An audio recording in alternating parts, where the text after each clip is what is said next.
Hey girls and boys, it's me, Miss DiPaolo. I'm here to do a little lesson for you. It's about fitting in and maybe not fitting in. But before we get started, let's do a quick thumb check-in. My thumb is up. I'm feeling pretty good tonight.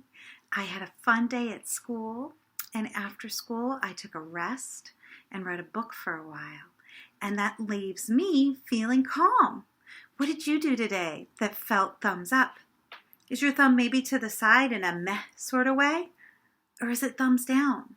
If it's thumbs down, remember you have the ability to turn it back up by doing some things that make you feel good for yourself.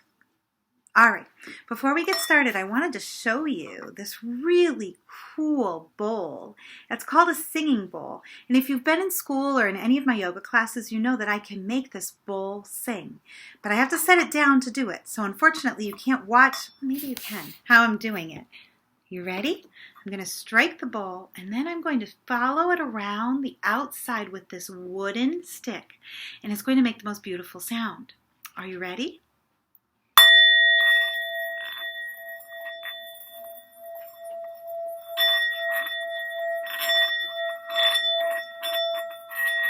Do you hear it? It's a really neat sound, right? You're using your ears to hear it. It's a sound like no other. Cool. I think before I heard the singing bowl the first time, I had never heard a sound like that. And it's still going. Yeah. This is actually a book about a boy who doesn't know how to use words, and instead he makes sounds. And in the beginning, people don't like it. And then as time goes on, it becomes a special skill he has. And I want you to listen to the story and think if you're anything like the little boy in the story. Okay? So, it's called Gerald McBoing Boing, and it's written by Dr. Seuss. And if you're an old friend of mine, you know that Dr. Seuss is not someone I read very often. So I must really like this story. Gerald McBoing Boing by Dr. Seuss. This is the story of Gerald McCoy and the strange thing that happened to that little boy. They say it all started when Gerald was 2. That's the age kids start talking. Well, at least most of them do. Well, when he started talking, you know what he said? He didn't talk words. He went boing, boing instead. What's that? Cried his father, his face turning gray. That's a very odd thing for a young boy to say. He's looking at the bird and he's going boing, boing, like a spring or a ball, right? What else goes boing that you know? Not many things, right? I always think of boing, boing like a spring going up and down. But maybe when you're listening to this, you'll think of something that makes an unusual sound too. Kind of like my ball. And poor Gerald's father rushed to the phone. A quick dialed the phone of Dr. Malone. Come over fast, the poor father pled. Our boy can't speak words. He goes boing, boing instead. Oh, the father is so worried about the son. He's scared because kids don't usually go boing, boing. I see, said the doctor. It's just as you said. He doesn't speak words. He goes boing, boing instead. Okay, that's not helpful, right? Have you ever done that? Have you ever gone to someone for help and they just say back to you what you said and you're like, dude, yes, that's what I just said. I've no cure for this. I can't handle this case. And he packed up his pills and he left the place. Look how worried Mom and Dad are. They're so worried because even the doctor can't help. Then months passed and Gerald got louder and louder till one day he went boom like a big head of powder. He exploded. It was then that his father said, this is enough. He'll drive us both mad with this terrible stuff. A boy of his age shouldn't sound like a fool. He's got to learn words. We must send him to school. We do teach you to use your words, don't we? So Gerald marched off, an obedient creature. He's going to school. Do you think he's going to learn words in school? But he soon was back home with a note from the teacher. From Public School 7 to Mrs. McCoy. Your little son Gerald's a most hopeless boy. We cannot accept him, for we have a rule that pupils must not go cuckoo in our school. Your boy will honk all his life, I'm afraid. Sincerely yours, Fanny Schultz, teacher, 1st grade. They kicked him out of school! I would never kick you out of school. You can't do anything to get kicked out of our program because we love you. We don't kick people out. Everyone belongs. But this school, they kicked him out. Can you imagine?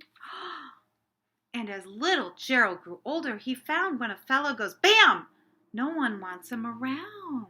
Oh, the other kids won't play with him. When a fellow goes, Craig, he won't have any friends. For once he says, clang, clang, clang, all the fun ends. Oh, the kids are making fun of him and running away from him. Nah, nah, they all shouted. Your name's not McCoy. Your name's Gerald McBoing Boing, the noise-making boy. Oh, poor Gerald decided he had no place at school, at home, in the whole human race. He's sad. Look, he's leaving. Even his dad doesn't seem to get him. And so he concluded that drear and forlorn, he would just disappear into a thick of a storm. He's running away. And we talk about this a lot at school. Is it okay to run away? People would be really worried if you ran away. Your mom and your dad, your teacher.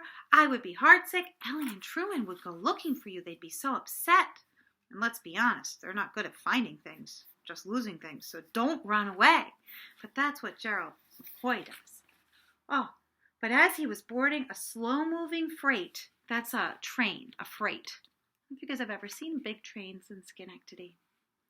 A voice from the darkness called out, Stop! Boy! Wait! Wait?